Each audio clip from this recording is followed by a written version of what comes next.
एक और उन्होंने पूछा व्यक्ति ने कि मेरे सीमन में बिल्कुल भी स्पर्म्स नहीं है और उन्होंने मुझे सजेस्ट किया है कि मैं एफएनएसी कराऊं या टेस्टिकुलर बायोप्सी कराऊं।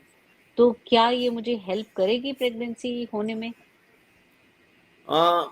देखिए, एफएनएसी और टेस्टिकुलर बायोप्सी ये टेस्ट हैं ये पता करने के लिए कि अंदर टेस्टिस के अंदर क्या एक्टिविटी चल रही है। इससे ज़्यादा एफएनएसी या टेस्टिकुलर बायोप्सी ट्रीटमेंट में हेल्प नहीं करते हैं, बट ट्रीटमेंट डिसाइड करने में हेल्प कर सकते हैं। अगर हमें प्रेगनेंसी जैसे स्पर्म बिल्कुल नहीं है और स्पर्म टेस्टिस के अंदर बन रहे हैं, चाहे वो कम ही हैं, उनको हम यूज कर सकते हैं।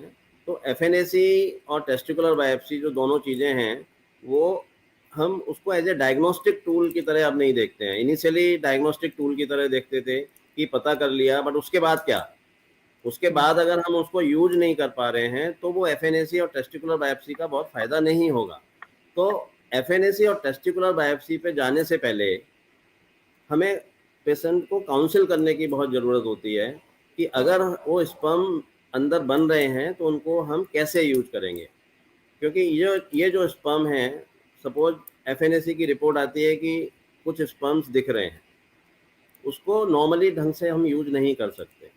उसको यूज करने के लिए केवल एक ही तरीका है, जिसको कि इन विट्रो फर्टिलाइजेशन या इंट्रासाइटोप्लाज्मिक स्पर्म इंजेक्शन, जो आईवीएफ का और एडवांस फॉर्म है, ट्रीटमेंट है। तो ये स्पर्म केवल उन पेशेंट उस प्रोसीजर से ही यूज हो सकते हैं। तो ये समझने की बहुत ज़रूरत है।